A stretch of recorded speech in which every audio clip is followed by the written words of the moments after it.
കേട്ടോ സാറേ, ഒരുപാട് പേരുടെ കയ്യൊപ്പ് പതിഞ്ഞ മുതുകാണ്. എന്റെ മുതുകത്ത് കൈവച്ചവരാരും ഇതേപോലെ മോശമായി പോയിട്ടില്ല. മദ്യപിച്ചിട്ടുണ്ടായിരുന്നു. മദ്യപിച്ചാണ് ഗായത്രി ഉൾപ്പെടെ യാത്ര ചെയ്ത്. മദ്യപിക്കോ ഗായത്രി? മദ്യപിക്കോ? 2 തവണ. മഴ ഉള്ളപ്പോഴും മഴ ഇല്ലാത്തപ്പോഴും. ആക്സിഡന്റിന് ശേഷമാണ്. അന്ന് മദ്യപിച്ചിട്ടുണ്ടായിരുന്നു? ഇല്ല. അന്ന്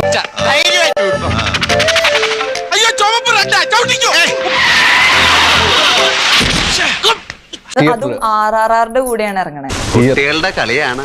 ആയിക്കോട്ടെ, കളിക്കണത് നമ്മൾ രണ്ടുമാണെങ്കിലോ അപ്പൊ കളി വലിയവരുടേതായില്ലേ? തിയേറ്ററിൽ അതെ, വലിയ മത്സരമാണ് നടക്കാൻ പോകുന്നത്. അങ്ങനെയൊക്കെ വഴിയില്ലോ. വേണ്ടാട്ടോ, നീ ചായ അടിച്ചാ മതി, നീ എന്നെ അടിക്കാൻ നിൽക്കണ്ട. ഓക്കെ, തമാശയാണെങ്കിലും അതൊരു അംഗീകാരമല്ലയോ സാറേ? അങ്ങനെയല്ല, എന്നാലും ഒരു വലിയ സന്തോഷം. ചിത്രത്തിനൊപ്പം നമ്മുടെ ചിത്രം എത്തുവാണ്. അതെ അതെ അതെ. എന്തിനാ ഇപ്പൊ ഇവിടെ പറയണേ? അത് കള്ളം പറയുന്നതിന് അങ്ങനെ സമയമൊന്നുമില്ലല്ലോ. സത്യം പറയൂ. ഒരു സൈക്കോളജിക്കൽ മൂവ് എന്താ വെച്ചാൽ, ചിലപ്പോ RRRന് ടിക്കറ്റ് കിട്ടാത്തവർ ഇതിന് കയറും. My God, sentimental and psychological move. എന്തായാലും താൻ ഇത്രയൊക്കെ പറഞ്ഞ സ്ഥിതിക്ക് ഞാൻ അങ്ങനെ പറ്റില്ല എന്ന് പറയും. ഭയങ്കര ബുദ്ധിയല്ലേ? അല്ല, അങ്ങനെ അതൊക്കെ ബുദ്ധി പറഞ്ഞു കൊടുത്തായിരുന്നു പ്രൊഡ്യൂസറിന്റെ അടുത്ത്? അല്ലല്ല, അത് അങ്ങോട്ടും ഇങ്ങോട്ട് വരണതാ. ഓ, നിന്റെ ബുദ്ധി വിമാനമാണല്ലോ. വിമാനമല്ല, റോക്കറ്റ്. റോക്കറ്റ് ഉണ്ടാക്കാൻ വേണ്ടി ഗായത്രി ഒന്നും കൂടെ ശ്രമിക്കും. ഇല്ല ഇല്ല ഇല്ല ഇല്ല. ട്രോള്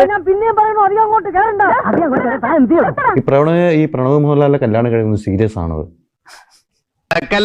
അല്ല സാർ, ആളറിയാതെ വേണ്ട അഭ്യാസം നടക്കണ്ട. എന്തുകൊണ്ട് പ്രണവ്? എപ്പോഴും എന്റെ മനസ്സിലുള്ള ഒരാളാണ് പ്രണവ് എന്ന് പറയുന്നത്. വാത്സല്യം കൊണ്ട് പറയാണ്, ഇതിന് പരിഹാരം ഇല്ല. It is incurable. സത്യം പറയട്ടെ, ഇന്ന് വരെ അങ്ങനെ ഒരു സംഭവം ഉണ്ടായില്ലല്ലോ. ഇപ്പൊ എനിക്ക് അങ്ങനെ തോന്നി. Pranav is the best for me. എനിക്ക് ഒരിക്കലും ഞാൻ റിഗ്രറ്റ് ചെയ്യില്ല. വിശപ്പൊക്കെ വിഷം കഴിക്കാറില്ല. അടിക്കാനായിട്ടല്ല, എല്ലാം ഞാൻ കടിച്ചു പിടിച്ചോണ്ട് നിൽക്കണം. എനിക്ക് ചൊറിഞ്ഞോണ്ട് വരണം, എന്നെ കൊണ്ട് പറയിപ്പിക്കരുത്. സന്തോഷായല്ലോ. പിന്നെ ചേച്ചി പോട്ടെ. ഈ വീഡിയോ ഇഷ്ടപ്പെട്ടെങ്കിൽ നിങ്ങളാൽ കഴിയുന്ന സംഭാവനകളെ ലൈക്കായും ഷെയറായും സബ്സ്ക്രൈബായും